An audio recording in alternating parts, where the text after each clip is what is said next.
Alright, there's just a few last things in this garden to check out, like these two timers. I'm not quite sure what they do. And, you know, if you like this video, you can check out my other videos. Search Hydro Hustle. That's a reality show shot in my hydroponics store. Alright, I think these two things may be related to these. I mean, these look like a pH and a TDS meter, like that Hannah style, but I don't know what they'd be doing down here on the drum.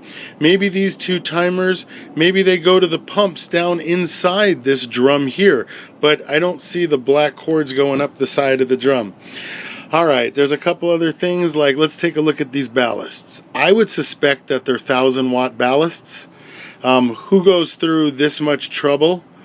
You know, this much trouble, all this and this CO2, if they're going to be like, what, a 400 watt? Forget about it. You know what I mean? Like, they're not going to bother.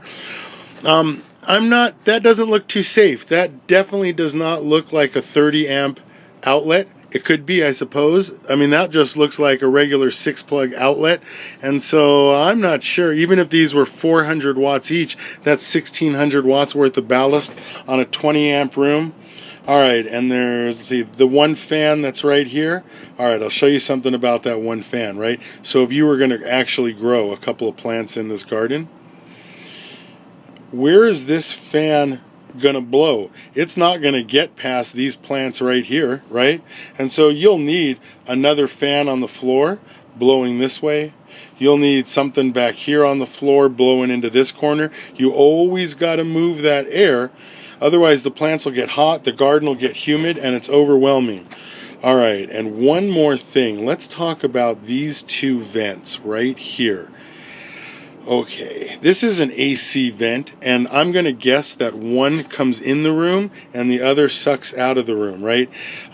With no fan filter on the floor, of course, anything that leaves the room is going to have an odor to it and mix throughout the rest of the house. But what I want to show you is this, and it's called the paper bag effect. If you take a paper bag and you are going to blow into it, right, you're going to blow into the paper bag and you're going to fill it up with air. You can only fill up the paper bag with air. I mean, right, you can't keep blowing into this paper bag. And so that's what people talk about, a sealed room, right?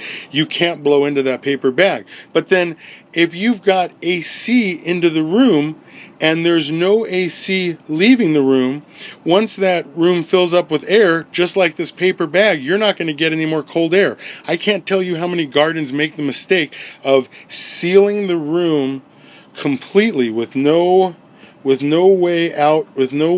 So the room is sealed, right? And then you're going to try to blow air into a sealed room.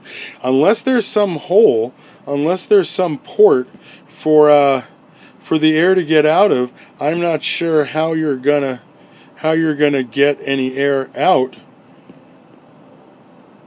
of the garden if there's no exhaust port, right? I mean, air in, air out, that's how that works. All right, I'm the Grow Boss. This was super fun going over this garden with you. Watch my videos, The Hydro Hustle. Always shop local, buy my books. Let me know how your garden's turning out. Hope it all works out for you. Bye. For all I know, you could be watching this video sitting there taking a deuce. Don't you wish you had my No More Grow More Fat cards to read? There's 90 cards, so there's plenty in there for a couple of deuces. Pick up a set at your local hydro store or from my website, thegrowboss.com.